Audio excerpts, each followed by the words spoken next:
Hi, this is Kylie Thompson, host of Food for Thought. Thanks for listening to the following podcast on Public House Media.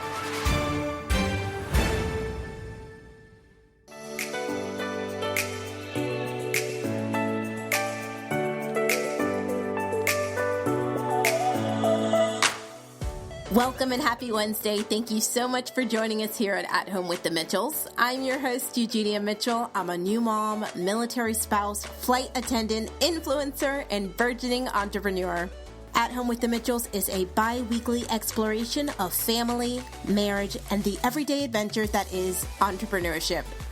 If you enjoy this episode, please subscribe to your favorite podcast listening platform and join our story. From our family to yours, thank you so much for joining us. And welcome home. Happy Wednesday, folks, and thank you for coming back home. On today's episode, we are excited to share with y'all that we are building a new home in North Carolina. The military took us to England for a few years, and now we are heading back to the good old US of A.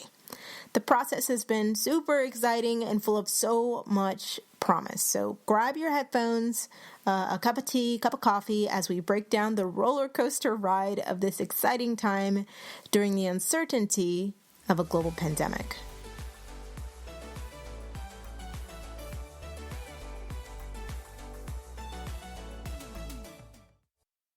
As most of you know, if you follow us on Instagram, which is at Home with the Mitchells, we live in England and are soon moving to North Carolina. The military, as most of you may know, has been known to take people all over the world. And we're really happy to be coming home.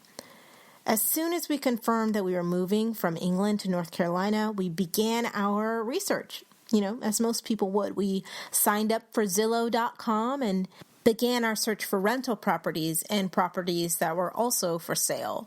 There were a lot of great options out there, but none that had us falling in love. Like none that even had us falling in like. Okay, like I needed to at least get to the like stage. And I think it's because we were just so overwhelmed with all of the options that we had available to us.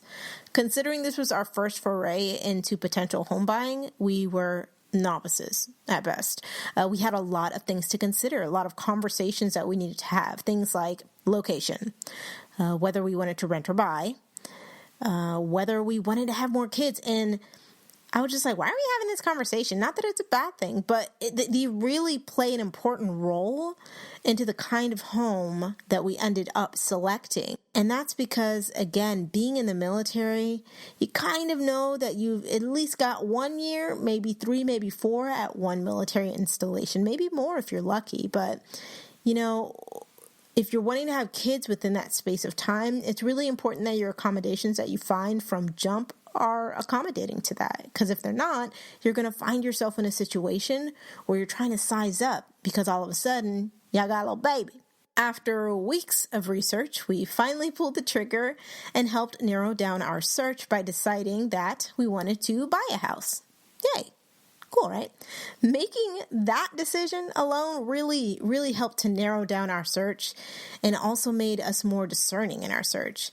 We knew we wanted certain things in a house that would be attractive to us as we lived there, but also attractive to a future tenant, as this could become a potential rental property.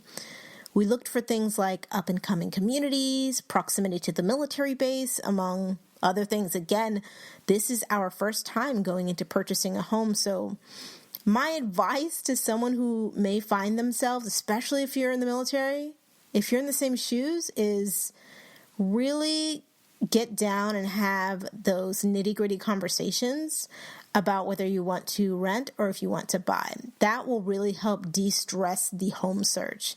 Once you really narrow down what you want to do, it will really help alleviate some of that stress. I would definitely recommend that you call on your friends that are in the real estate business. You know, friends who are agents, brokers, builders, even building inspectors. They have priceless knowledge that can help guide you in the home buying process. We are blessed enough to have friends that are leaving at the same time we're leaving.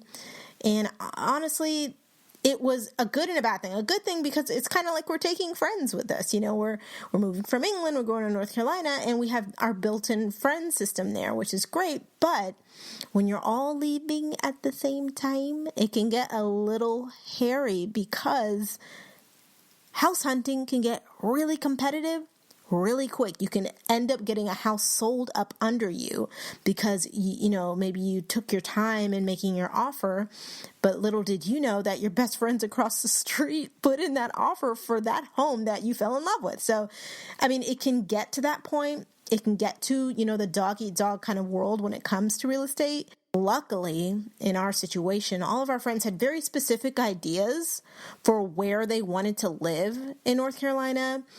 Some of them wanted to live in neighboring cities, like not even in the same city that we're in, because maybe they don't mind a longer commute, whereas, we do not want that, which is something I'll talk about a little later. But, that really helps when people have different wants and needs. It helps to kind of space out and kind of create this illusion, but actually a reality that there's more to be had, that, you're not, trying to overbid someone for something. So that really, really helped alleviate a little bit of stress.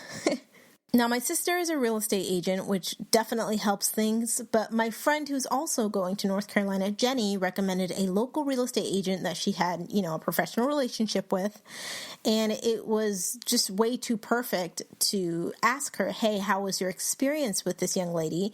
It turned out it was great. I took her name back to my sister to kind of vet her through her real estate colleagues and connect us in a more professional manner. Relying on your resources is really the best way to go about venturing into real estate, because you don't want to blindly find a name and number and email offline and not have somebody who can, speak to that person. Speak to that person's ability to be able to accommodate you with a 6-hour time change, somebody who's going to be on site for you, taking pictures, taking video, answering those questions that you have. Hey, by the way, real estate agent, we're in a global pandemic. Is our house still getting built? Things like that. It's really important that you have an open line of communication and you don't feel as if, someone's hiding from you when you ask them questions. So it was really important to us that we created that correct foundation, no pun intended, when it came to finding the real estate agent that we selected.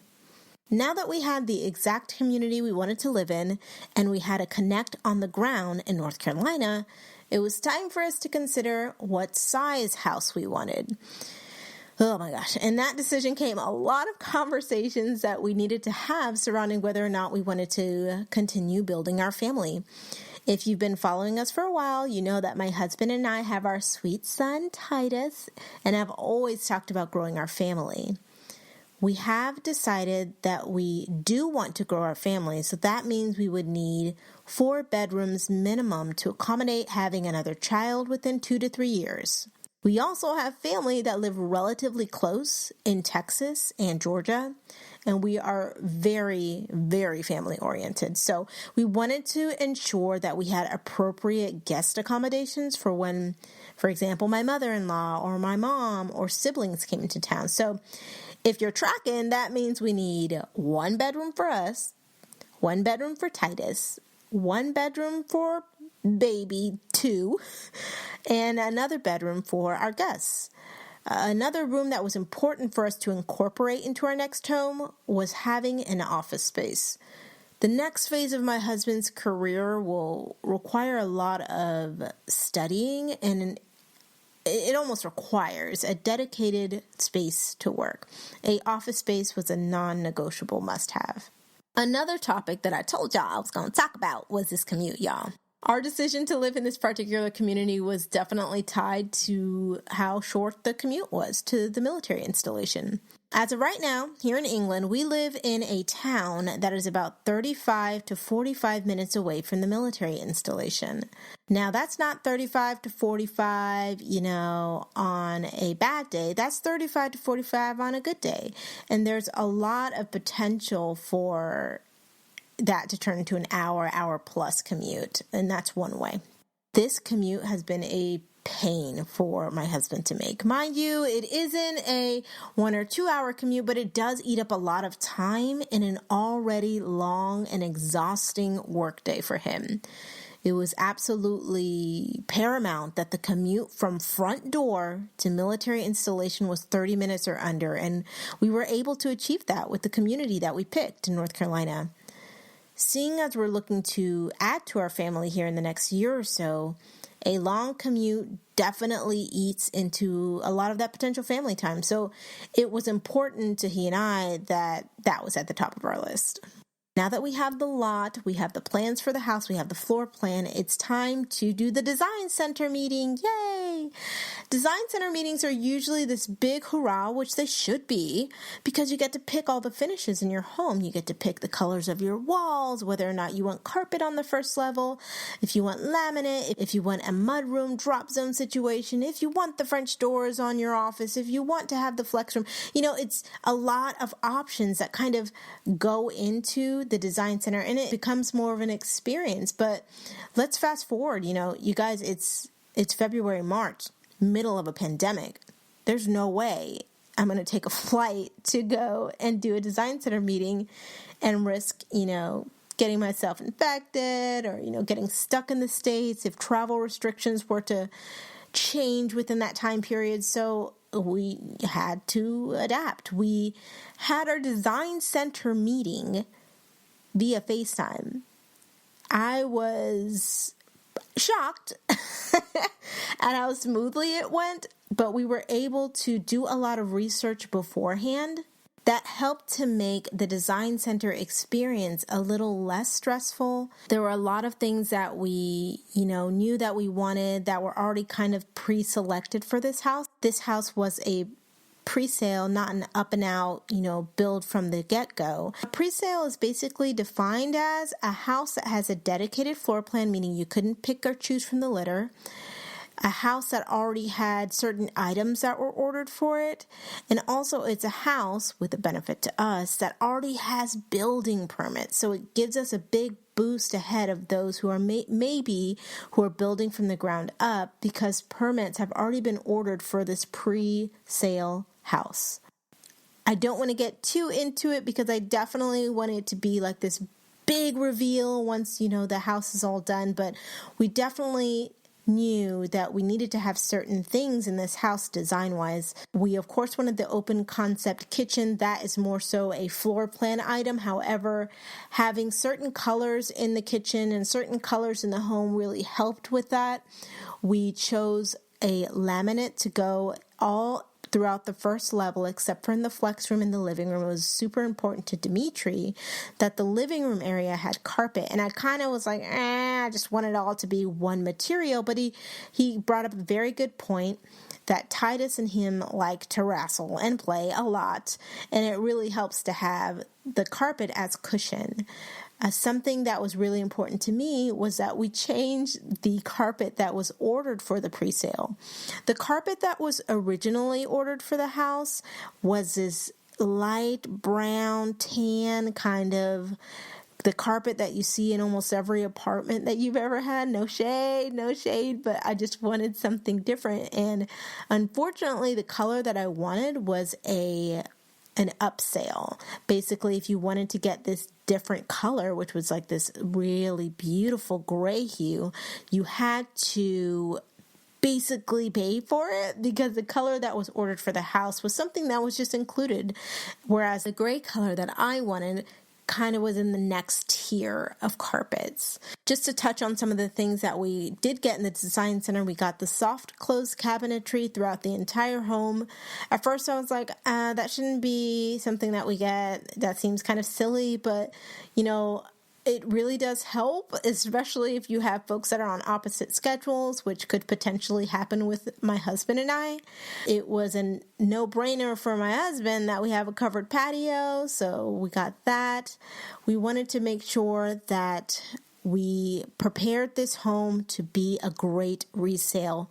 At first, we did not want a fireplace because we honestly just didn't want it. We didn't have a need for it. It wasn't something that we desired, but that may bar someone from purchasing the house or even renting the house in the future because a fireplace is not in the main living area. At first, I was a little thrown off because I wasn't there to touch and feel and see things in real time. But, considering the times that we were in, again, this was when the pandemic was just kind of starting out. There was no way we could have gone to an in-person design center meeting. All of these things said, where are we in the building process? Now, I am very happy to say that we are doing very well so far as progress in the build, and I thank God every day because of it. It is just generosity to the fullest. If our real estate agent messaged us and told us, hey, by the way, we've stopped building because this pandemic has just gotten out of control, I would try to receive it with grace. I'd be sad, but honestly, every single update we have gotten has been good. At first, before they started doing anything, our real estate agent messaged us and was like, yo, I know I told you 2 weeks ago X, Y, and Z was going to be done. Nothing has been done. So not to say she was ready to go bust some heads, but she wanted answers, and she knew that, we have a little more anxiety tapped onto it because we're in England. We can't just pop up. We can't do a drive-by, on the house and be like, hey, what's going on? So she's kind of our eyes and our ears and our feet on the ground. So at first, that's very daunting to hear. You know what I mean? There's so much bad news going on in the world. And then, you hear back from your real estate agent and they say nothing's been done. But then she comes back 2 days later. She's like, by the way, we've got in-slab plumbing going. That in-slab plumbing has been certified, been stamped and approved. So now we're moving forward and boxing up the house. And we're going to make sure we get our moisture barrier on, make sure that we get the slab. I'm like, hold up. So y'all just making moves. Yes, Jesus. Yes, God. Won't he do it? Yes, he will. So right now, to answer the question as, where are you in the building process? We're moving, we're grooving, and we're hoping that it stays that way. I say this all to say that a lot of faith has had to happen in order for this build to even exist. We're working with a really great builder, and I feel I'll feel more comfortable after everything is built and, the house is closed on to kind of disclose exactly who the builder is, but it's just amazing to be able to make such a huge decision and have great people that are looking out for you and your best interest. There's a lot going on in this world today, and it's just really reassuring to be able to see that and be witness to that. This is the first of several episodes that will help kind of update you guys as to where we're at in the building process. I would say to any military couples out there, any military solo folks out there as well that are dealing with a moving PCS season, it is absolutely nutball crazy. I know it, but just have some faith, give it to God, and release. I know it sounds crazy, but it might be the best thing you can do to give yourself a little bit of peace. Because as a lot of you may know, especially my military-oriented folks, things are changing day by day. You could be deploying one day, you could not the next day. You could be, going to your assignment, you could be on hold for 3 months and kind of like a holding pattern because maybe the destination that you're supposed to travel to is not accepting folks because of this travel ban. So a lot is in the air and, anxieties are high, but every day, my husband and I pray over our leadership that they're making the right decisions. And that's honestly all you can do, and just try to be as proactive as possible. I gotta tell you, thank you guys so much for joining us here this week. It has been a heavy week for sure, but we are so happy that you've come back to hear me rant. And I really, really hope that you take the time to leave us a review and leave us 5 little stars if you so choose. Thank you so much for joining us again here at Home with the Mitchells. We hope you have an amazing day, and I really, really hope that you're finding the time to find the grace and find the light during this dark time.